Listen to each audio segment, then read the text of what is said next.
the go. This is Valley News Live at 9 on Fargo CW. I just think you got to keep the predators away. A law designed to prevent predators from luring children into sexual encounters is being called unconstitutional. Good evening, and thank you for joining us tonight. A law in Minnesota that makes sexting a child a felony might be going too far. Under Minnesota state law, someone over the age of 18 who uses the phone or internet to solicit sex is guilty of a felony. You can get in trouble for talking about or describing sexual conduct with a minor. That violates free speech according to the Minnesota Court of Appeals and will be thrown out if approved by the Supreme Court. Valley News Team's crime and safety reporter Nicole Johnson shows us what this could mean for parents. Right now in Minnesota, an adult could face felony charges for sending a text or Snapchat with a dirty scene from a movie or explicit music lyrics. Multiple states, including Minnesota, think they may have gone too far with the laws, saying it's going against freedom of speech. Some saying it criminalizes conduct before it's criminal. I did have a friend whose young daughter was talking to somebody online, an older gentleman, and that got a little scary. For his son, Jason Moore says the stronger the punishment, the better. Adults don't need to be talking to kids online if they don't know them, if they're not familiar with them, and the way I look at it is they're just fishing for trouble. If the current laws are ruled unconstitutional, it's not something parents need to freak out about, according to a local attorney who says Minnesota law enforcement and prosecutors will still be able to punish criminals, adding that it's not a free pass for people trying to engage in sexual encounters with children. I'm okay with the real hard penalties. It's a scary world out there, and I just keep the predators away. Sometimes it needs to be more than felonies. I have places in my mind that people need to be. Parents we talk to say education is key, starting in the home with rules and boundaries. Online is a scary place to be.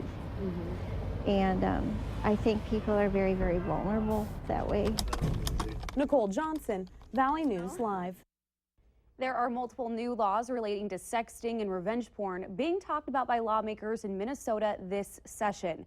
If you want to read the laws about sexting with minors in both Minnesota or North Dakota, we have a link on our website at valleynewslive.com. Just click on this story. All right, Robert, last night it was a brisk and frosty one. Yeah. Can we expect any of the same things for tonight? No, not nearly as cold tonight. Last night we had some light northerly winds or even calm winds that allowed temperatures to dip down into the 30s. However, tonight some southerly breezes and eventually some clouds by tomorrow morning going to keep temperatures in most areas into the 50s. A look outside on the CorwinAuto.com Valley Sky Cam. Looking good out there. Temperature-wise, not too bad either. Still in the 60s here in Fargo, 62 degrees, 60 up in Devil's Lake, 57 in Valley City, also 57 in Gwinner, over in Fergus Falls, and up in the Grand Forks area. Winds relatively light out of the south and southeast, and that's how they'll continue tonight and through much of the day tomorrow. Not a whole lot of cloud cover right now. That will change as we head towards tomorrow morning, increasing clouds from our south and southwest. Underneath what few clouds we do have, no precipitation out there, but big storm system off to our west and southwest. That's going to track right over the area as we head through tomorrow and Friday, giving us a good chance for some showers and some thunderstorms, and it's sparking off quite a bit of rain shower and thunderstorm activity and some higher elevation snows west of Denver at this hour, off towards the southeast. Big spin just off the coast. That is Tropical Storm Julia, a minimal tropical storm with peak winds at 40 miles per hour, expected to meander to the east and northeast for a few days and then loop back towards the coast as we head towards Sunday and Monday. It looks like a lot of rain for some folks in South Carolina. For us, not going to see any rain tonight, but watch what happens as we head through the overnight hours and into tomorrow morning. We will see those clouds rapidly increase as we head towards tomorrow morning, and by tomorrow afternoon, we'll have an increasing chance for some showers and some thunderstorms. And they'll start to impact our southwestern counties right around the lunchtime hour and then lifting off towards the north as we head through the afternoon and evening hours. Some of these storms could be strong and potentially severe. May see a break in the action before more wraparound moisture affects us tomorrow night and on into the day Friday. Marginal risk for some severe storms, especially for our far southern counties. Here in Fargo, here's how it's shaping up. Mid-50s to start off the day, rapidly increasing clouds, maybe some isolated sprinkles or showers by lunchtime. Temperatures in the upper 60s, and by the end of the day, Low 70s and a good chance for a few showers and thunderstorms. Picture of the day, beautiful shot. Prairie sunrise glow in Valley City. Thanks to Dakota Jody for sending that in. Going to use that as the background of our 7-day forecast tomorrow. Good chance for storms, some strong to severe south. More storms possible on Friday, but the weekend's looking good after some morning sprinkles in the eastern counties Saturday. Sunday, upper 70s.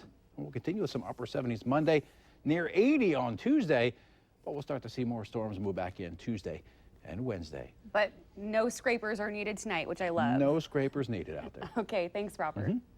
Firefighters responded to a garage fire at Southgate Apartments in Fargo.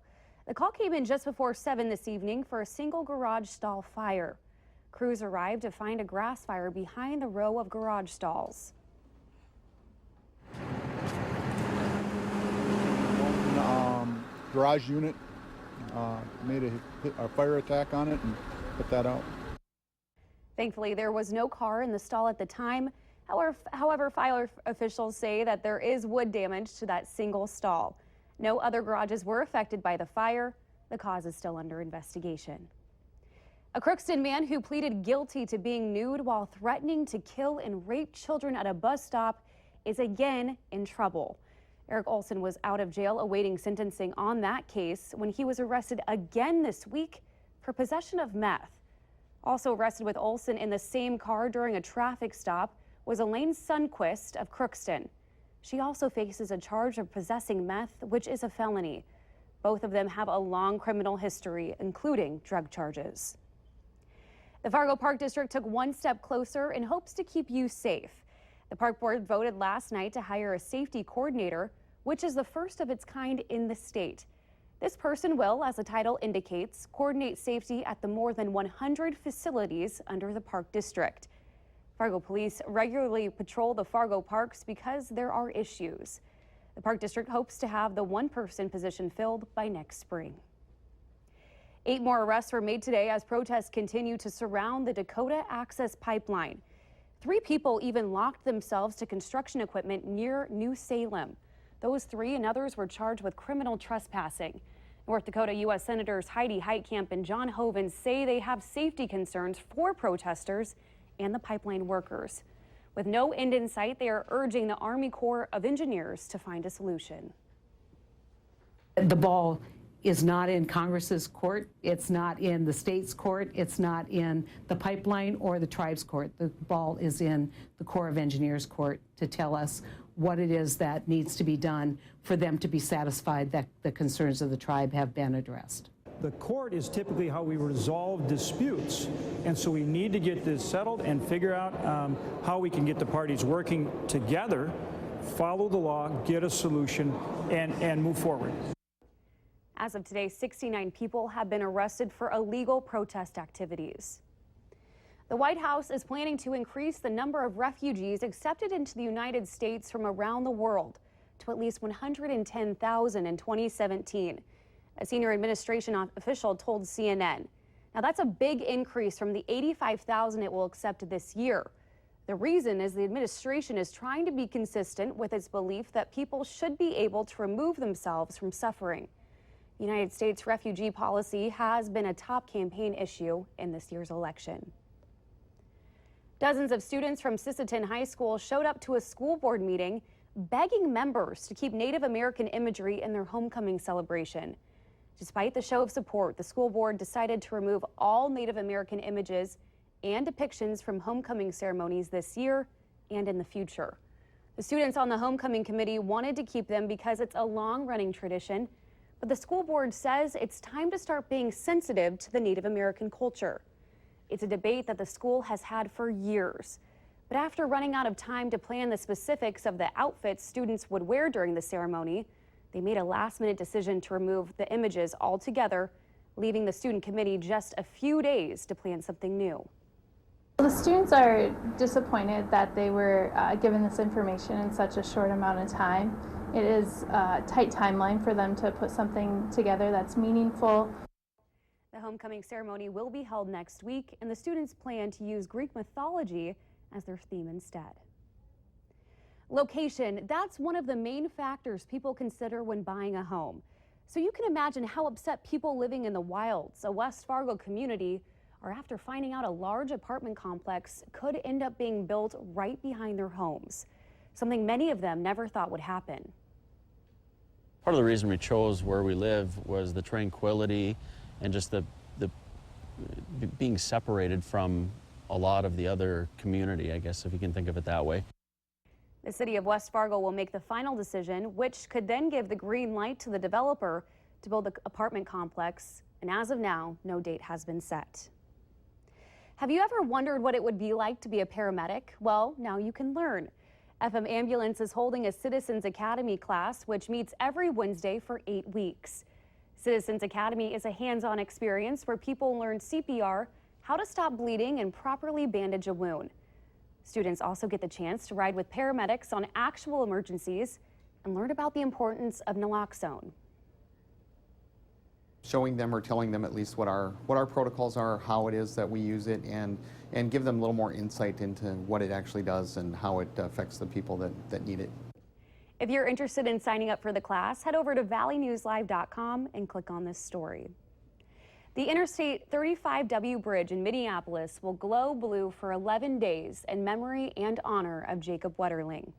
Governor Mark Dayton told the Minnesota Department of Transportation to light the bridge starting tomorrow until September 25th, which is the night of Jacob's memorial service. The color blue is meant to represent child abuse prevention. The Wetterling family and the Jacob Wetterling Resource Center have asked Minnesotans to honor Jacob's memory by wearing the number 11. That's the jersey he used to wear in sports, and the hashtag 11 for Jacob will represent the 11 traits and values the Wetterlings hope others will live by. In the race for the White House, today's breaking news is no big medical news. Hillary Clinton released results of medical tests and exams that show her getting better and generally healthy. Clinton's campaign released the medical details as she's recovering from the pneumonia and home, and she's in, well, good health. The remainder of her physical exam says normal, and her doctor says she's in excellent mental condition. Meanwhile, a new poll by Politico and Morning Consult shows that 44% of those polled believe that Clinton's health would negatively affect her presidency, and roughly 30% of people believe she could die during her first term. Still ahead tonight, next time you decide to go shopping online, double check what you're getting charged for. You just might be paying an out-of-state sales tax.